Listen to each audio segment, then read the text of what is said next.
Funerals actually take a lot more planning than I expected. With us using island cuisine for the first time, of course we were iffy, but once they came and showed us their service, their food, we tasted their food and everything, we definitely use them again because their service and food is just awesome.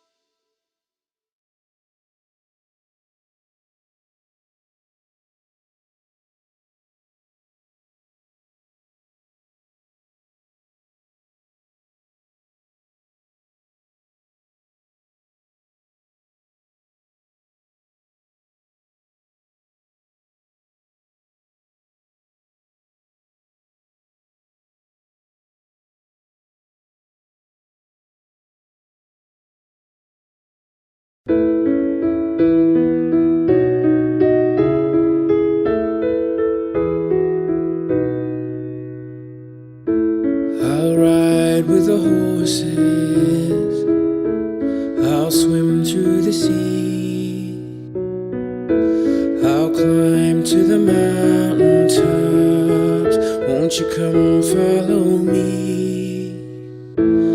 I'll take time to notice all that I see, and after I've come so far, you know where I'll be. I'll fly away, fly away, fly away, fly away home. I'll fly away, fly away, fly away, fly away home.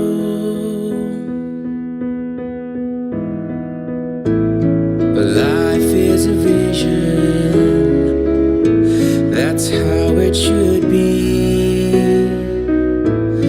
The world is a canvas, and the choices are free. At the end of the journey, where all is complete, they'll all wonder where I've gone, but you know where I'll be. I'll fly away, fly away, fly away, fly away home. I'll fly away, fly away, fly away, fly away home.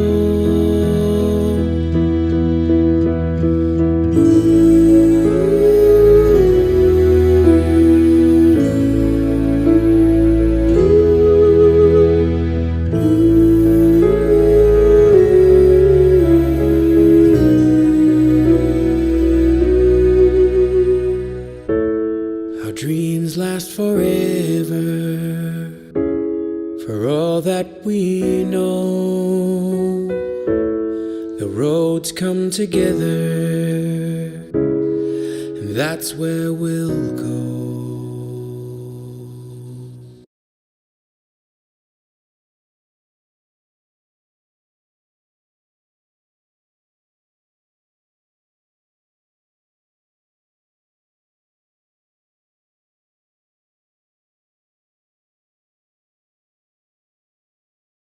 The pompous and elite wish we go away. because we are real and direct. no interest owns us. And we have no interest but The truth. Together we are exposing. corruption. Together we will reform criminal justice Together, We are fighting violence against women and children. We here at Candid will shine the light. on every corner of darkness. Together, we are giving a voice to the voiceless. And forgotten. Stay lit. Together. Together. Together. Together. Together, we are giving a voice to the voiceless and forgotten. We are Candid News Group.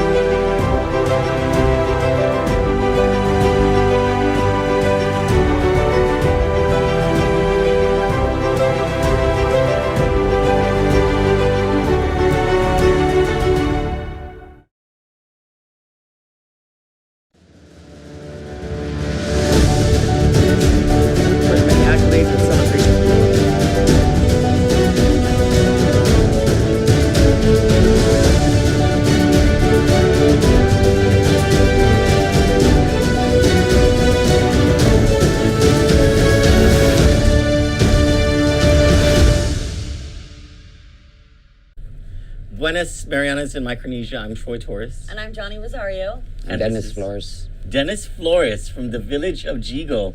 Tell Jigo. Welcome to our studios here Thank you. on the 7th floor of the DNA building in Hagat, Guam. And you are here as our first guest on Chalikilis, coffee, and change.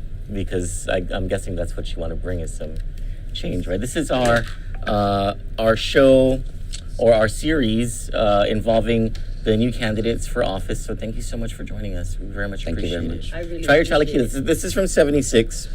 Have you tried it? Oh yeah. You have their Chalikilis. It's pretty damn good. Delicious. What kind of coffee did you get me? I don't know, but our phone is ringing. I got us espresso roast, guys. Okay, Oh, thanks. and I put 3 pumps. Of the sweet Yeah. condensed. Yeah, All Oh, I need good. is 2. yeah.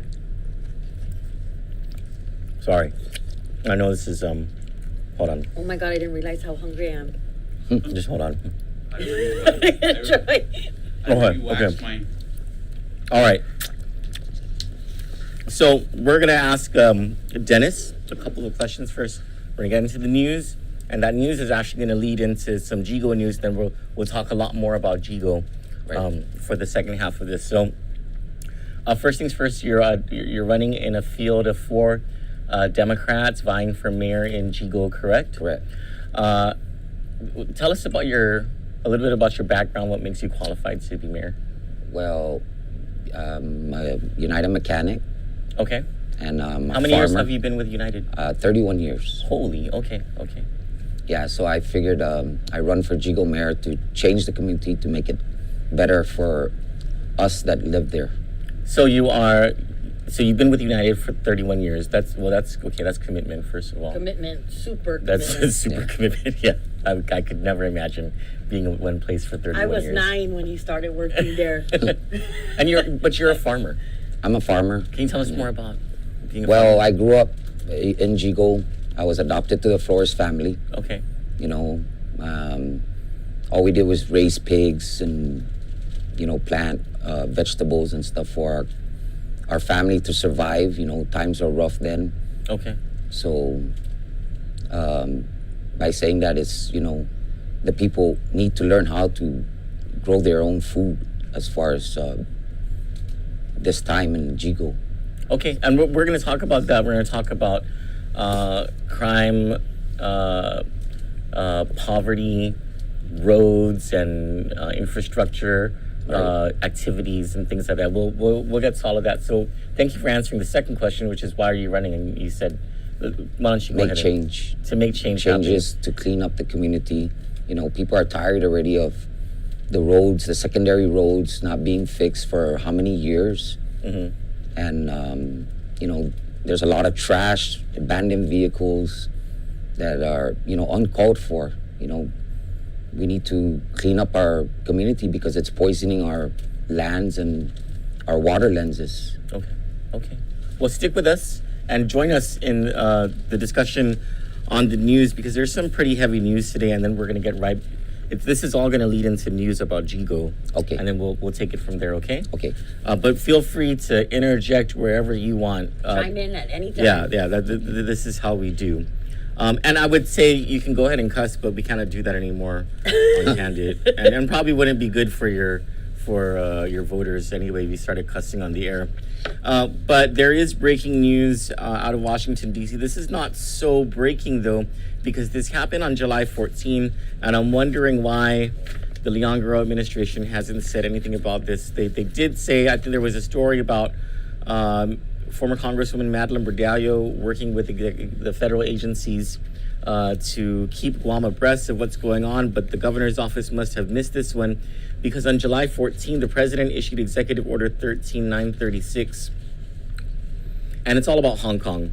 And this has everything to do with global events and the increasing tensions between the United States and China. And there's some reciprocity here happening where, China does one thing, the United States does another, but the president issued this drastic change in United States policy affecting Hong Kong, and part of that change affects Guam and the Northern Mariana Islands. the visa waiver program that we've had since Untis Quantis, has been suspended. You are cut off. Cut off. And, Cut off. you know, I don't know, maybe this is the reason the executive order doesn't ever say Guam or CNMI, but it cites sections of United States Code, and I guess that's where people at the governor's office need to do their research. But we did our research this morning. We came prepared to work, ladies and gentlemen. We were late, but we are prepared. Always at Trasal. Section 2 of the executive order says, pursuant to Section 202 of the United States Hong Kong Policy Act of 1992, codified at 22 U.S.C. 5722, I hereby suspend the application of Section 201A of the United States Hong Kong Policy Act of 1992 as amended to the following statutes.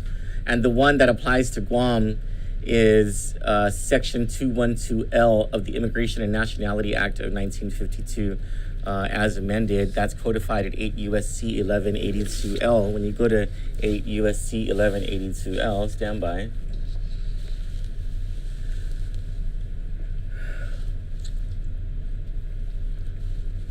Hang on. Let's go to it. I'll go ahead and cast to my screen. There's 8 U.S.C. 1182L, Guam and Northern Mariana Islands Visa Waiver Program. It has been suspended by the president. According to Lexology, Hong Kong is removed from the Visa Waiver Program as it applies to Guam and the Commonwealth of the Northern Mariana Islands. You know, the one thing... Okay, so this is going to have a... If there was tourism right now, this would have had some kind of effect on our tourism numbers, because Hong Kong, I think, is our 4th largest market, or something like that. It's not the bigger one. It's not like Korea or Japan, but also it's a step backward from our, I guess, the previous administration's policy of pursuing a China visa waiver program. But it may signal a step forward for Governor Carl Gutierrez's desire to get more Taiwanese tourists, because, you know, as the United States, for lack of a better term, punishes China, that can only mean good things for the United States' relationship with Taiwan. And we see that with the opening of the Taipei Economic and Cultural Office again on Guam. So more Chinese tourists from Taiwan coming in or whatever. But what I'm wondering, and we're going to try and find out more about this today, is the president's executive order does far more than that regarding tourism. And I'm wondering if what this will eventually do, or what this does is close down the casino in Saipan. Because IPI is traded in Hong Kong. It's a Hong Kong and Bermuda-based company. And so this executive order, hold on, it does so much more than just regulate tourism. It also regulates commerce between Hong Kong and the United States, and sort of throws the commercial relationship between the two back into the Stone Ages. And so we're going to try and find out today whether this Shuts them down. Shuts them down. Yeah, we need to reach out to the, I don't know if it's the Commonwealth government, or I don't know who can answer our question about that. Well, there's a new president there at IPI, right? Yeah, I don't think he's from Hong Kong either, but the company is Hong Kong based. Geez, this does that. So it gives notice of termination of the agreement on the transfer of sentenced persons. It ends the provision of training between the United States and Hong Kong police forces. It suspends the cooperation on the U.S. Geological Survey, Department of Interior, and all this stuff. It suspends the agreement between the two places on the surrender of fugitive offenders. What is that called? When the suspension of fugitive, when you're fleeing and you want to go to a place that doesn't have a something agreement. What is it called? Extradition. Is that what this is? I don't know. We'll try to find out. But this is big news coming out of Hong Kong, and there's even more to this whole visa waiver thing. Apparently, in the House of Representatives, a guy named Congressman Tiffany also tried to end funding to this very same section of the law, this 212L of the Immigration and Nationality Act. The Tiffany Amendment, as it is called, says none of the funds made available by this act may be used to implement or administer the Guam and Northern Mariana Islands visa waiver program under Section 212L of the Immigration and Nationality Act. This congressman is from Wisconsin. This is part of an amendment to committee work on a measure, and this guy wanted to end in statute the visa waiver funding to the visa waiver program, and Congressman Nicholas actually managed to get it defeated. The congressman says, as part of the appropriations bill for Homeland Security being considered by the House, Congressman Tiffany of Wisconsin attempted to move an amendment to defund visa waivers for Guam and the CNMI. He says, quote, the Tiffany Amendment would have cut off funding for the Guam and CNMI visa waiver programs, effectively cutting off our tourism markets. Without the funding, visitors, especially from our Korea, Japan, and Taiwan markets, would have had much greater difficulty traveling to Guam, reducing our visitor volumes indefinitely and permanentizing the current economic destruction we are enduring. Recovery would have been impossible. So, who is this guy I from don't Wisconsin? know. Like, he doesn't like Guam. Why would he put an amendment in there? Maybe his About wife. Guam, right? Maybe his wife's from Guam. His wife slept with the Guam guy. That's what happened. This is all Conjecture. Chinese to me. So I'll No, go ahead. Yeah. Well, it is Chinese. I don't really understand it. So can you explain? So this visa waiver. So okay, you know how like we can't. Okay, I'm in Korea. I'm in Hong Kong. Okay. Okay, and I want to go to Guam. I just sign up for a visa waiver because I'm going to go for vacation. You just use your Hong Kong passport before July 14. Okay. You used your Hong Kong passport.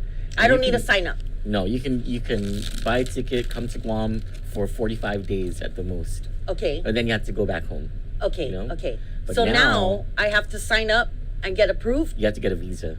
Yeah. Oh, okay. Which takes you have to go to the embassy or and whatever. that Tiffany guy didn't want us to even have funding to approve those visas.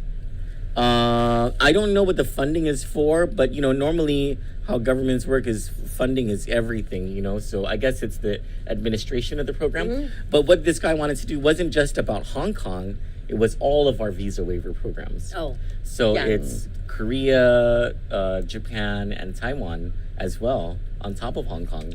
A good catch, Congressman Nicholas. Good catch. Yeah. So in order for the amendment to be considered, the Nicholas release says it needed to clear the Committee on Rules where Congressman Nicholas successfully objected and killed the amendment. I mean, not so bad for a freshman congressman who has no voting power in the House. That's Catherine's man. Yeah.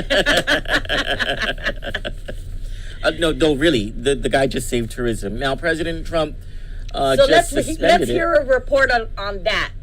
I Oh, think Governor Gutierrez is going to thank Congressman Nicholas because he is a stand-up guy like that. We put a call in to Governor Gutierrez so that maybe we could interview him today regarding this Hong Kong thing and also this Nicholas thing. And he's before the legislature right now, so that's why we weren't able to get in touch with him. It's their budget hearing, if I'm not mistaken.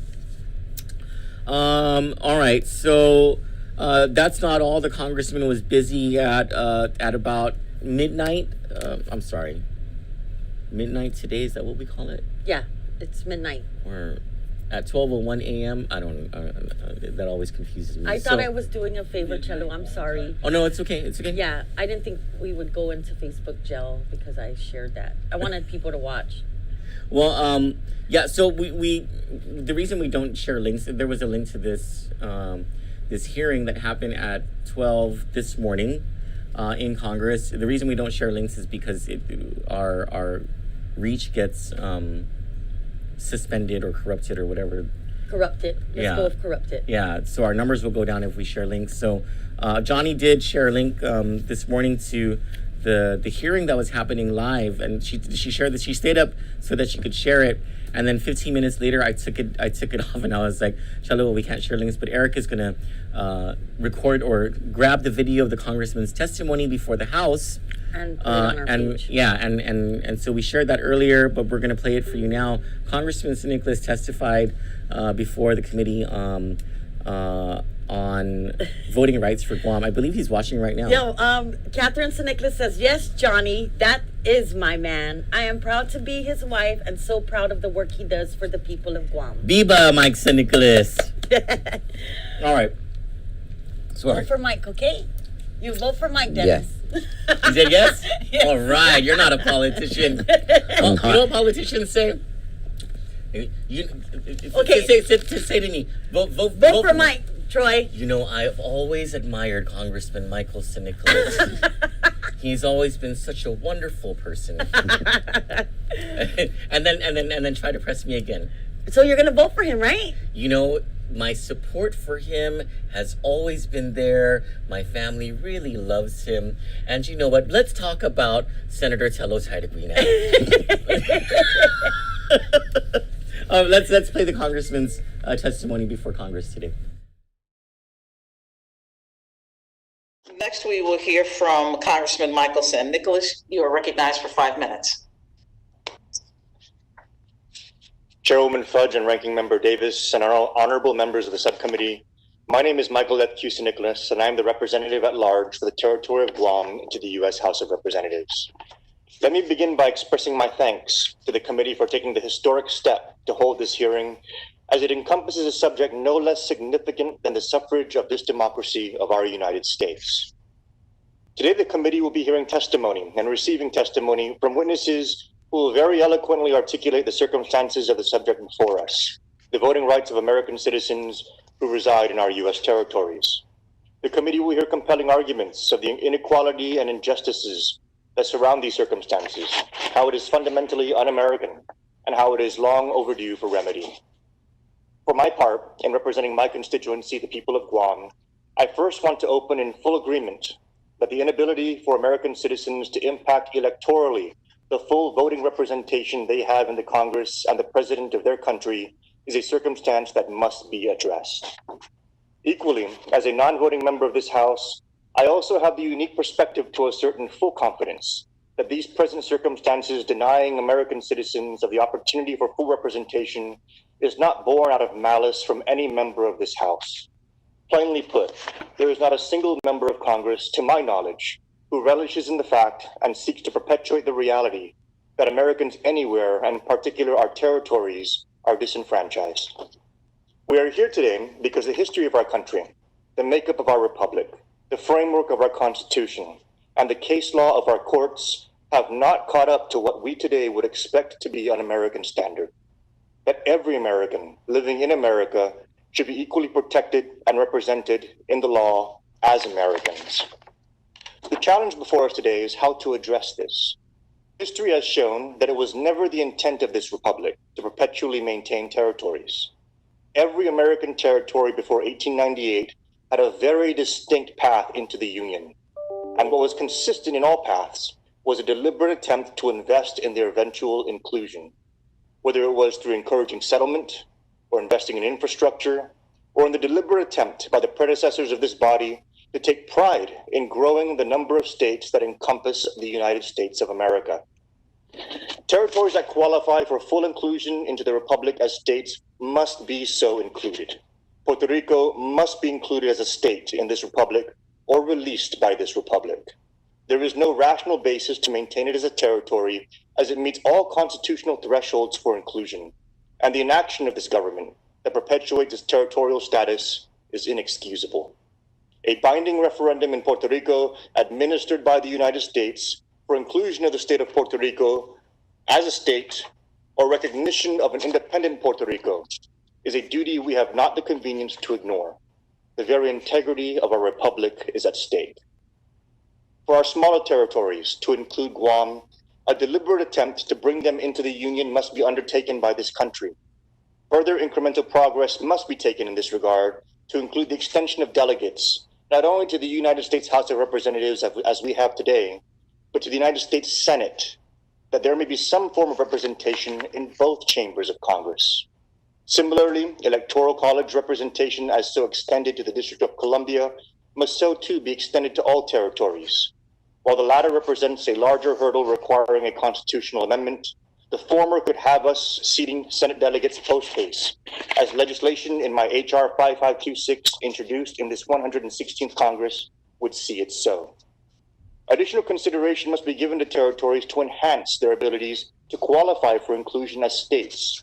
Deregulation of shipping constraints to lower the cost of living, travel waivers to encourage tourism growth, public transportation infrastructure investment to mobilize economies, and higher education investment to firm up local governments and enterprise are all modern-day equivalents of the same policies that transformed the West and the Midwest into the great states west of the Mississippi that we have in our union today. A deliberate attempt to meet their unique needs and circumstances in order to fuel their growth into full membership and the fulfillment of full voting rights for those who call them home is something that we need to support for our territories. The quest for voting rights in this republic and how we address it is nothing less than a testament of this government's commitment to this republic, to growing it, strengthening it, and also graduating its territories into whole parts of it, or setting them free, and preserving this republic from bastardization. This is the question before us, the sanctity of American democracy. Thank you so much for the opportunity to testify before you today. I look forward to working with you and all the great representatives of this Congress to address these truths as they are now known and our commitment to it. Thank you, Madam Chair, and I yield back. Chelo, what's your response to Congressman Nicholas's address? Right, Underwood.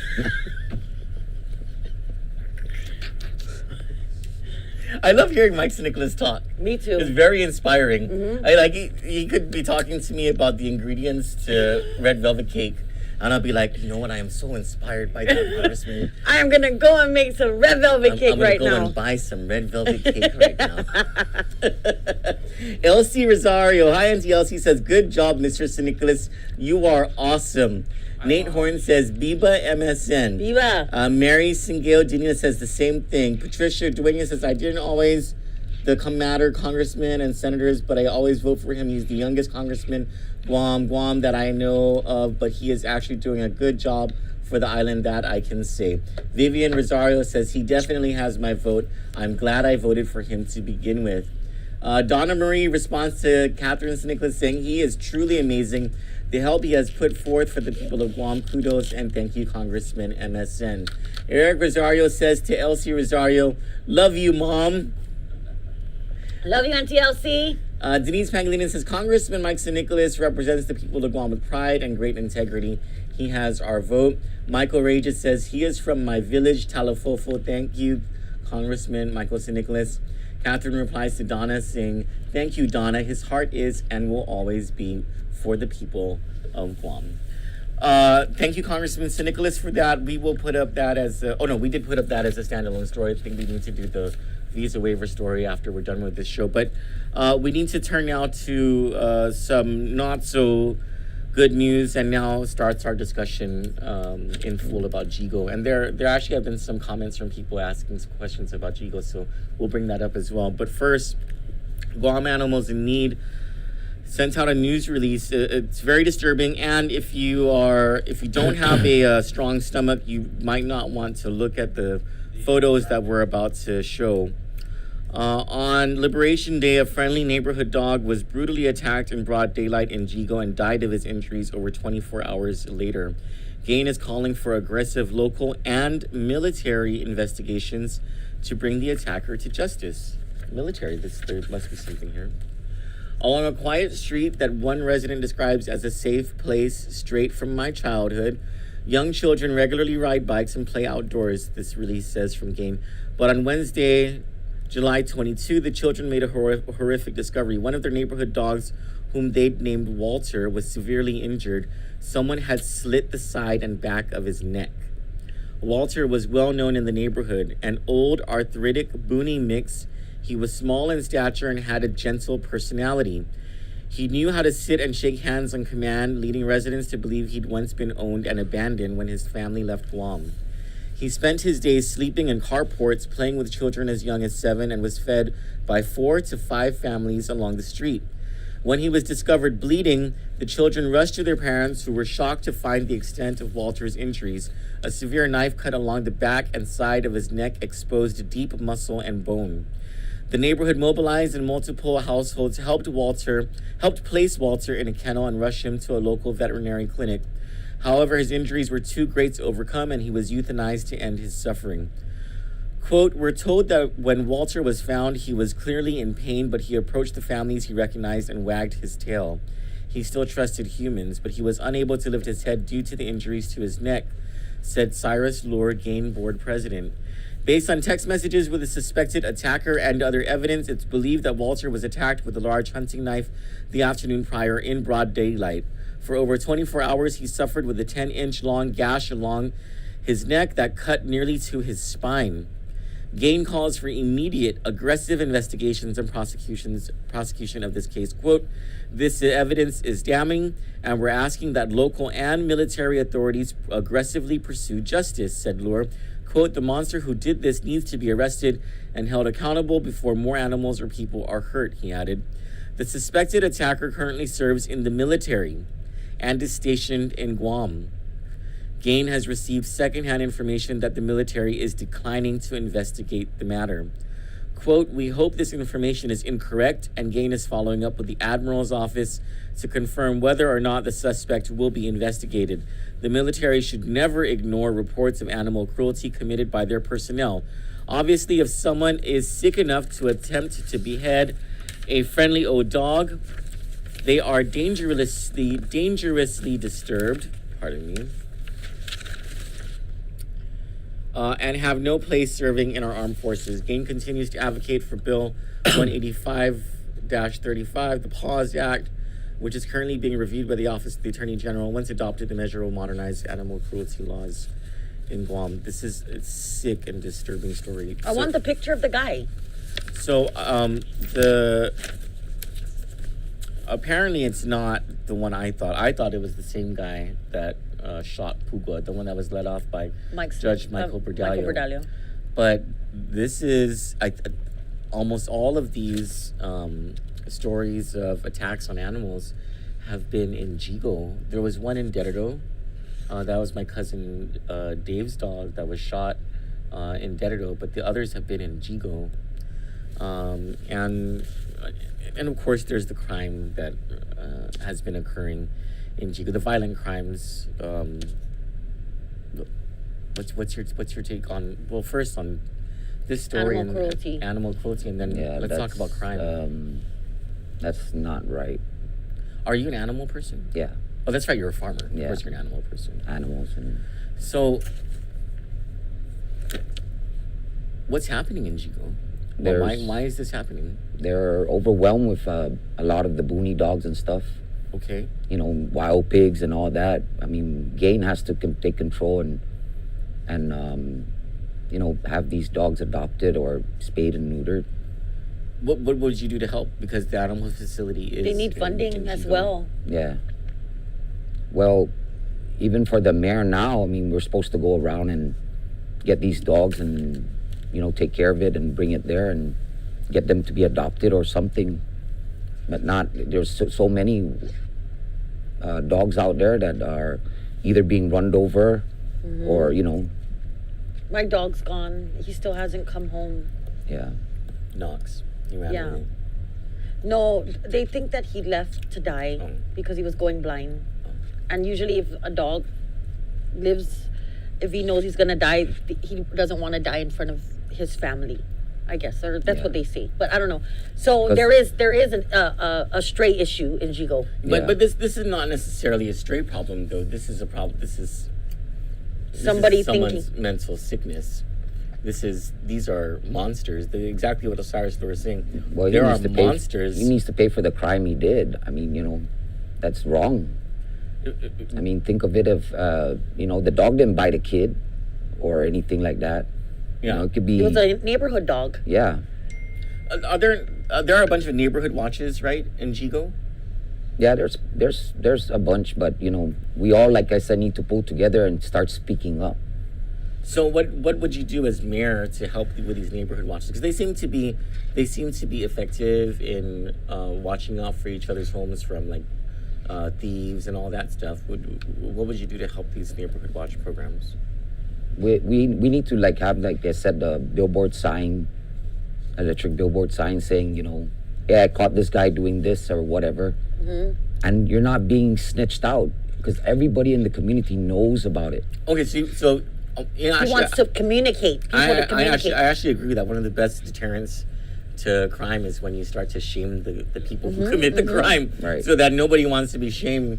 Yeah, it could work even better than prison terms. Right. Yeah, the lady who owed money. Remember the GRMC lady? When we put her picture there, she called the person she owed the money to right away. This is interesting. Yeah. So in neighborhoods, you want to put up something like a billboard or something that shows the criminals in the right. They caught a truck dumping trash. I love that. Report him. And when is it ever going to stop? I love that. I will drive to Jigo every day just to look at those signs. Troy votes in Jigo too. I vote in Jigo. Yeah. I'll be like, oh, that's like looking at those, like San Jose Mart or something. Yeah, no, Benson. The wall of shame. Yeah, I like those. So that's something like that. Something like that, because then the community is all involved. Like, I know that person. So, I love that. Now we're going to go chase him down and say, dude, you need to clean up your act. One time you did it, maybe you get a spank. But how many spankings do we need in Jigo? I like this. Spanking. It's just, we take one step forward. Now we're taking 2 steps back because there's trash there again. Yeah. This is a very simple solution. I don't know why no one's ever thought of it before. Yeah. That's a very simple solution to, okay. So then that helps to deal with maybe deterring crime. But what about, there seems to be a problem with maybe this is a one-off because this might be a military guy, but there was the other guy, the one that Mike Bordallo released, and there's maybe someone else who's hunting down animals. There is a crime problem, not just in Jigo, but because Jigo is a pretty big place. Yes. There's a lot of crimes reported from Jigo. What else would you do to help with the crime situation? Or what partnerships or anything like that? I don't know. What are your ideas? Well, as far as, like I said, the crimes there that they do should be punished for it.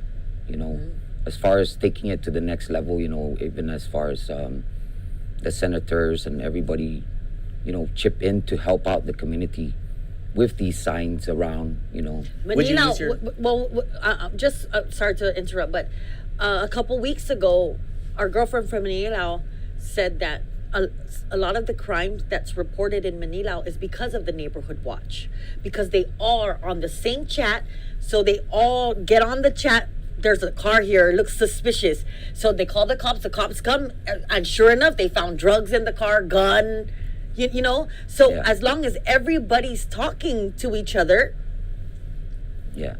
cool. It's gonna get better. It should get better. I mean, it's the 21st century. We're not just going to keep saying, oh, I saw that guy down there doing that. Yeah. We caught you, the billboard sign caught you, and caught you red-handed. Everybody knows now who you are. Are you coming to Jigo? Like you said, wall of shame. I love it. I'll go to Jigo every day. You be putting your head down all the time looking, I can't look at you. Because I'll go to Jigo every day. I'll record that. I'll put it on Mariana's Dirty Laundry. I'll be like, look what's new in Jigo. Okay, all right. Now, I know this was an issue in Derdo. There are residents there who are upset that their mayor has not reacted quickly enough to putting in speed bumps. Right. I know that in Jigo there are road issues, like the roads are just in the village streets. Car accidents because there's no blacktop on. Yeah, fresh blacktop, new blacktop. And these are roads that are traveled on every day, not just side roads. This is Route 15 back road to Anderson. Okay, right. We have car accident issues back there. People dying. Just last week, a boy died. it started, the rainy season, I guess, started, and, you know, he crashed into a pole, and that pole, it's almost like we got to move that pole, you know? We got to get it out of there. And I hear it. I'm at home, sitting down, drinking coffee, smoking cigarettes, eating dinner, whatever, and all I hear is screeching, and then you hear the crash. You can hear it all the way through there? It's right there. My house, Troy. No, I know. Right there. But it's still kind of... No, you can hear it. It's right there. So, you know, on several occasions, my other half has to get up, run out, and check the people, you know, or call 911 or whatever. But maybe in the last year, there may have been at least 6 accidents there. Okay, so luckily the others my other were not half, fatal. Yeah, my other half has saved a woman. You know, he's had to pull her. He pulled her out of her car. His friend also crashed there a couple weeks ago. Lucky thing, he went to the hospital, but he was okay. Yeah, so we really need to fix our roads in Jigo, and I'm pretty sure do they receive money, or that's the federal side? Well, it depends what kind of road it is. So, what would you do about village Route streets? 15. Well, federal. Let's start with speed bumps. Because that you would actually have control over that. You could actually get the materials from Public Works, right? And you could either contract it out, or you have the boys from the mayor's office construct the speed bump, or whatever the case may be, right? So, which is an easy fix, right? You can just go get the cement or whatever you need to make those bumps in what areas they need it for. Do you see that in some areas that it's needed? Oh, I see it in a lot of areas, because, you know, even the one towards Japanese Memorial Park, they said that the bus is just flying in there to the Memorial Park, and there's no speed signs neither where, you know, slow down 15 miles. No, they're just flying through there, and they got kids there in the road and stuff, you know. So it is something that you would... Yes, okay. They've been telling me about that. Okay, so speed bumps. Now that's safety, of course, for the community also. Now let's talk about potholes and pavement of roads, and then we can talk about the blacktop on the federal highways and the what do you call it? The secondary roads. That's all DPW stuff, right? So let's talk now about potholes and... Well, with DPW, you know, we're paying this registration fee for abandoned vehicles, you know, roads, street lights, whatever. They should be able to give us, because it's been like ages since we had our roads fixed in Jigo. I mean, these are all our secondary roads, our back roads, our shortcuts, whatever it is. When is it going to be ever done? Until we go in there, like I said, we need help. The senators, who are the lawmakers, they need to put out and say, you know, if you're taking money from us required to pay these registration fees, then you should be able to help every village with their problems with the potholes and whatnot. Would you be willing to be loud about that? Yeah. Just like the idea of shaming criminals who do bad things in the neighborhoods, would you be willing to speak shame Yes. public leaders who fail your village? Yes. You would. Okay, and this is the reason I ask. And this goes into the discussion about corruption and just the political process on this island. During my time when I was in the governor's office, this is what I understood, or this is what I saw being done with the mayors, with many mayors, not all, but with many, is number one, governors and senators with gubernatorial aspirations see mayors as sort of their campaign village people. Right? So they create this cabal. And normally it's the governor in power, and sometimes it's the senator with the aspirations to be governor.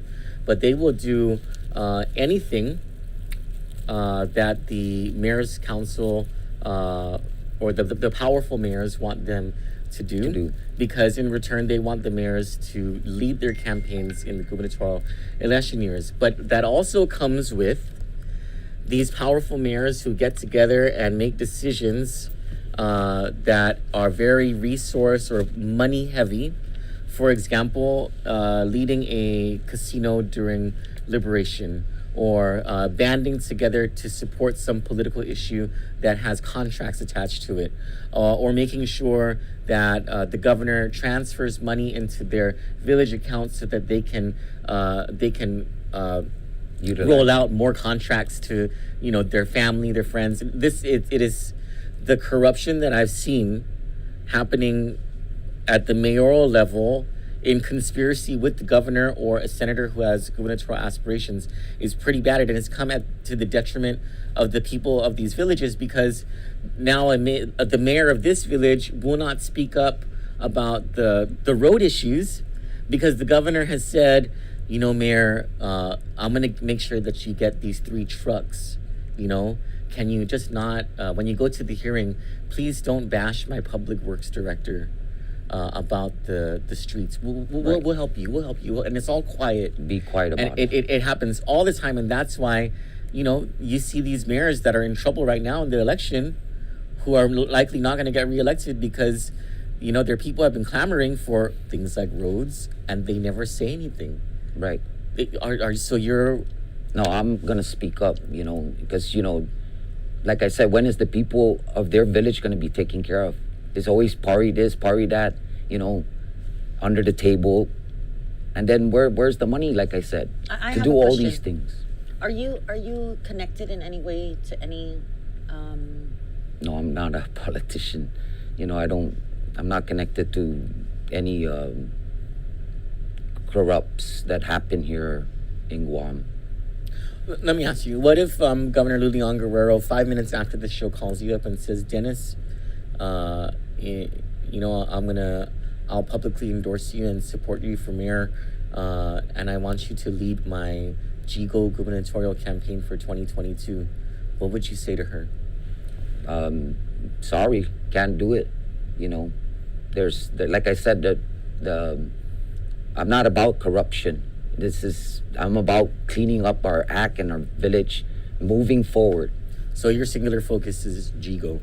Exactly, because it's deteriorating. It's worn out. Even you can't see the paint. The Manamcos cannot see in the road. All the islands, they need to paint it, change reflectors. We're all getting old, right? So think about the Manamcos too. Oh no, well, let's talk about that, because I know one of the things in your platform, thank you for sharing it with us, is rehabilitation or reviving of activities for both old people and young people. Yeah. So tell us more extra activities for the Manamco. Like they asked me, hey, can we go to a Zumba class? You know, we have to create that. There's no Zumba in Jigo right now? Well, where? They're supposed to be at the gym, but there's nothing. Then our fire department in Jigo, where that walkway, they shut that down. It's all the military. So we need an exercise area for activities, you know. That was a 5 mile back and forth, right? Right. That run was sort of a perfect. Anyway, yeah. So now that that's locked down, where do they go? You know, and these are for the Manamcos, our kids, exercise. And you know, the good thing about having a youth center, that's what they used to call them. We had it in Sinania when I was growing up. That's a place for the kids to get it out of their system. They get to play, they get to shoot pool, they get to play ping pong, they get it out of their system. By the time they get home, they're too tired. They're not, you know, so we don't have those programs anymore. There's no, I'm sorry, I'm sort of Jigo dumb. There's no youth center in Jigo? There's just a Jigo gym. The Jigo gym. But it's overwhelmed. There's too many people in Jigo. Jigo is big. Oh yeah. So we need a it's park. always reserved, right? Yeah, we need a park where, you know, the kids are gonna go out there. Everybody, you know, that's gonna need to exercise. Whatever they need to do as far as staying healthy. You know, now that our fire department, like I said, the walk-run areas, that's not really ours. I mean, no, they're just going in there, walking out the military, just put the gate. That's it. Where do we go from there? Now, the part of your platform that I was most interested in, and it's something I'm surprised that I don't see more mayoral candidates talking about, is farming, sustainability. You know, getting people self-sufficient. Yes. Because we import almost everything. Mm-hmm. Right. The celery that we eat is from some farm the cucumbers in the continental United States. I just paid $8 for one cucumber. I cannot say what store because I'm going to get in trouble. Wow. But one cucumber. Listen, I looked at my receipt. It was $7.69 for one cucumber. Wow. I know some people who would like a cucumber. And it's not that hard to grow. I mean, like I said, you got to be self-sufficient. farming. During this pandemic, I had my kids come out with me. And they're the one that actually put the seeds into the dirt, cucumbers. Well, you know what's not being whatnot. discussed by our government right now is the food shortage, the global food shortage, because of the pandemic. Right. So farming is actually like an imminent thing for a lot of people. Well, like I said, it's going to be rough to run for mayor because where's the government going to get their money without tourism? You know, we cannot promise the people that we're going to get this done until we, you know, get all these things back and the government supports our villages, you know. So in the meanwhile, we got to grow our own food instead of spending money. Katsa your needs, grind it, pick your firewood, and save your money because we don't know where everything's going for this 2 years, 1 year, you know what I'm saying? And then again, you're teaching the kids and the community how to be self-sufficient. Let's talk about that, because you're a farmer, so you know how to do all this. There are a lot of people, most of the people of your village don't know how to farm. So how are you going to We'll launch seminars. We'll get all these my uncles are all good at farming. Okay. I mean, they've been doing it for ages. This is how they survive their family. Okay. And there's a lot of farmers in Jigo, so I'm pretty sure once they hear about these programs, I'm pretty sure they're going to want to donate their time to get people. So this is an you know? education effort. This is and how are you going to? There are going to be people who are not going to be concerned about. How are you going to convince people to? Well, when we have like night markets and flea markets and whatnot, you're not going to go spend at Payless or anywhere $8 a cucumber. Okay. You're going to support local farmers. You're going to help your farmers there. And, you know, this is all communities helping out each other and small businesses. Okay. You know. Would there be any programs with the public schools or the private schools that you have in Jigo? Or yeah, we can, like I said, even the kids, bring back, like I said, all the Chamorro ways of living since how it's going to be rough. There's a bumpy road ahead of us. Now there is. So we got to teach our kids, like I said, and our community how to grow our food, be self-sufficient. With Jigo being a highly populated place, of course, poverty is a big issue in Jigo. There are a lot of people who, and maybe a lot of people in Guam don't see it because they're in the back roads and zero down. Yeah, there are people who live in tents, people who live in structures homes, that don't have 4 walls, don't even have a complete roof. There are people who share power through extension or there's cords. no water there. There's no water. Yeah. Or pressure. Water pressure is real low in some areas. I mean, I know this is not something that you can provide as a mayor. You can provide an answer for, but because right now, what the people do, the places that don't have water, I know. They got the big truck there. They got their truck. They provide a truck, or they can go right. You know where the baseball field's at? There's the faucet there. Right. They go on. I see them fill up their containers. Oh, okay. And nobody stops them. They're allowed to do it. When you pass by, you know it's right there, right across the mayor's office. So you know, I guess that's the solution right now. But I believe that if you advocate for water lines to be put in, if you make it loud enough, you know, and no one's fighting for these people because they're, in the eyes of society, they're nothing. Right. You know what I mean? So, that's. Well, that's why the senators need to, you know, where all these monies to put into the infrastructure of Jigo, or our community, you know. What about in general the issues of poverty and unemployment? What are your? I'm not going to ask what are your solutions because that's unfair to ask you. What are your thoughts on poverty and unemployment among your people in Jigo? Well, there's so many people being laid off. Where are we going to get jobs? You know. Who are we going to turn to when we're not hiring? You grow your own food. Exactly. You know, you call it stida mona. Look forward and keep going forward, not step back. Because, like I said, who's gonna help you if you don't want to help yourself?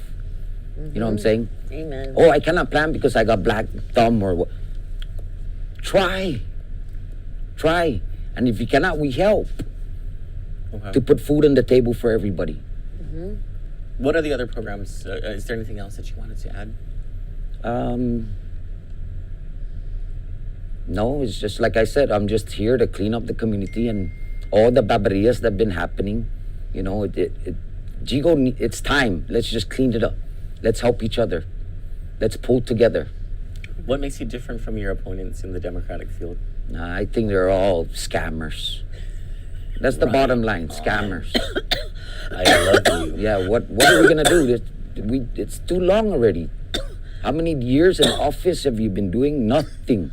Oh my gosh, Because I love this some of so the much. candidates they were in a position already to fix things and nothing was done, Troy. Yeah, only Okay. when election comes up. Hey, tanagaskas is that,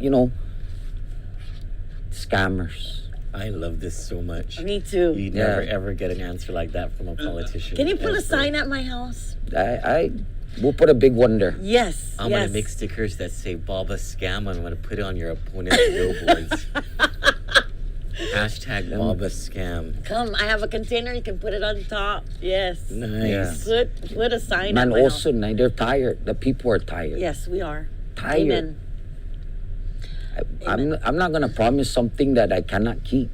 If the government don't got money, We gotta do then it the ourselves. government don't got money. Pull together. If you're gonna cut your grass in the front of your yard, go 2 more feet. You're helping the community. Tomorrow I'll go another 2 more feet. Next thing you know, that place is clean. Wow. And every time you're proud because the villagers are saying, wow, this place is clean. This guy's always cleaning because he's helping out. He's giving back to the community. I guess this goes without saying, right? Like, if you get elected, you would. Are you still working at United? Yes. Okay. So then I would retire. Okay.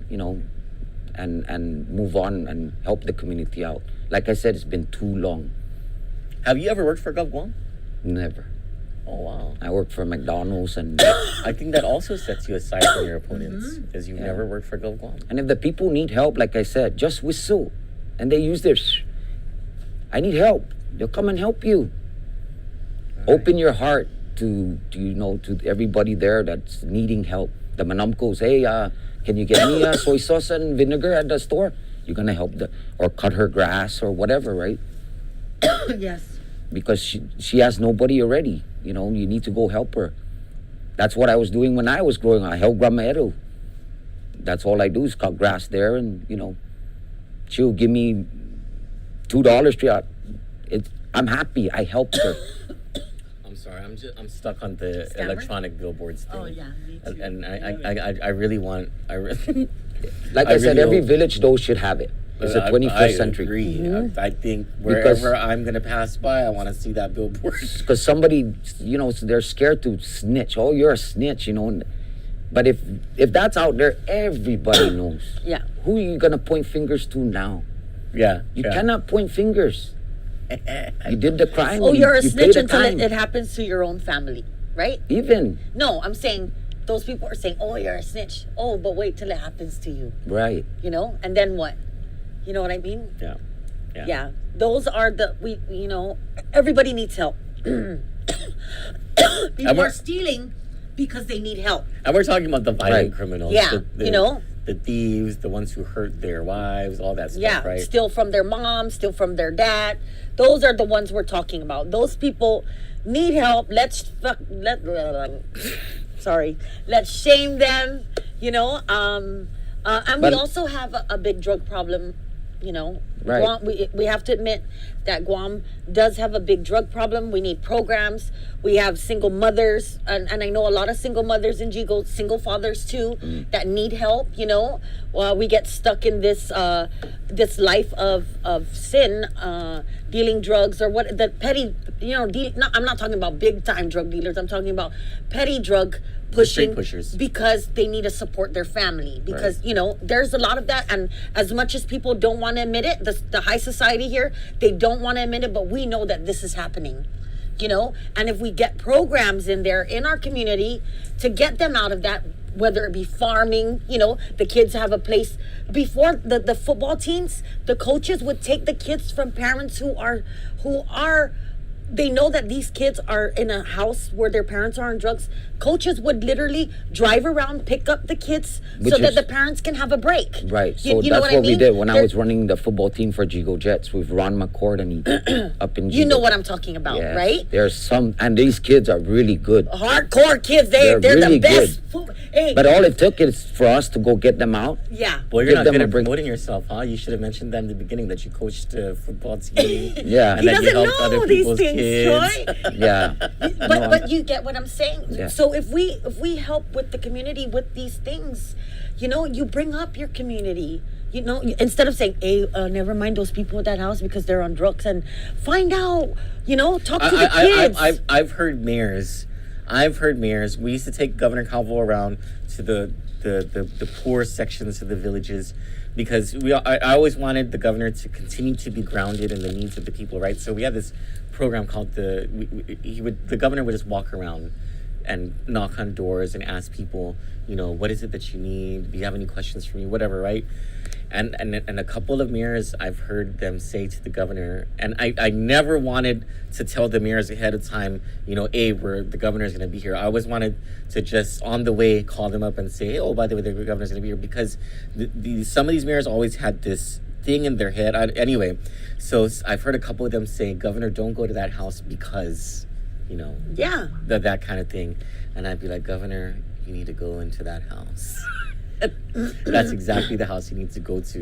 You know, please be the mayor that especially looks after the one sheep that gets lost from the flock. Please be that mayor. And a lot of the sheeps, they're very smart people, and they're good. They're people with good hearts. We just, you know, I was part of that life for a long time. In Jigo, you know? there may be 12 sheep that strayed from the flock. No, there's more. There's more. Trust me.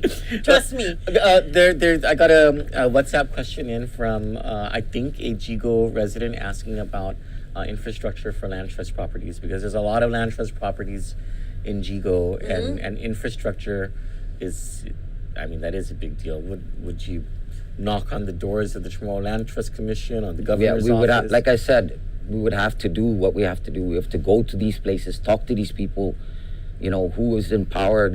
Give us our land. Let us do what, you know, if we need to make our football fields, basketball, soccer, whatever, give us our land. The military is taking all our land. What are we going to do? Yeah. There's also the rate, the agricultural water rate, which I believe is kind of expensive, right? It is. Even if you have, 300 plants, 300 pots, you apply for it, you got to help the people out, like I said. The gas and oil price is high, and then you're going to raise now our water? Yeah, This and is not then when you imported. take your vegetables to go sell it at a store or a restaurant, they want to give you chump change.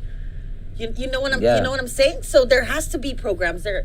Yeah, I want to help. You know, I want to help. Yeah. I want to help our village. I'm not originally from Jigo. I'm kind of married into Jigo, and I've always, even living in Jigo, I would say I'm from Sinania, but for the past couple years, I've been saying I'm from Jigo. That's you good. know.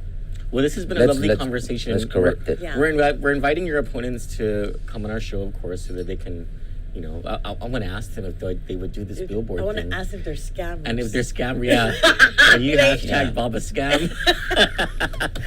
Thank you so much for having this conversation. Thank you with very us, much. Dennis. We really appreciate Franklin it. is- yeah. Yeah, and I'm pretty sure Jigo appreciate it. My fellow Jigoans, you know, maniacs. The gigolos? And the gigaloos. The gigolos, yeah. Failure's not an option. We got to do this. Nice. Great. And they only got 2 years, right? In office. No, 4. It's You 4? sure it's 4? Yes, the mayoral term is 4. It's 4-year term. Yeah. See, he 4 doesn't years even know term. that. I like this guy. Yeah, You yeah. know? So 4 years, you know, we got a lot of work ahead of us. Cool. Awesome. Sounds great. Well, for Candid News, I'm Troy Torres. And I'm John. Oh, wait. Do you want to say anything to... Oh, yeah. Oh, thank you Oh, very that's much. right. Sorry. Okay, go for it. Thank you very much for supporting me, and I'll make it happen for Jigo.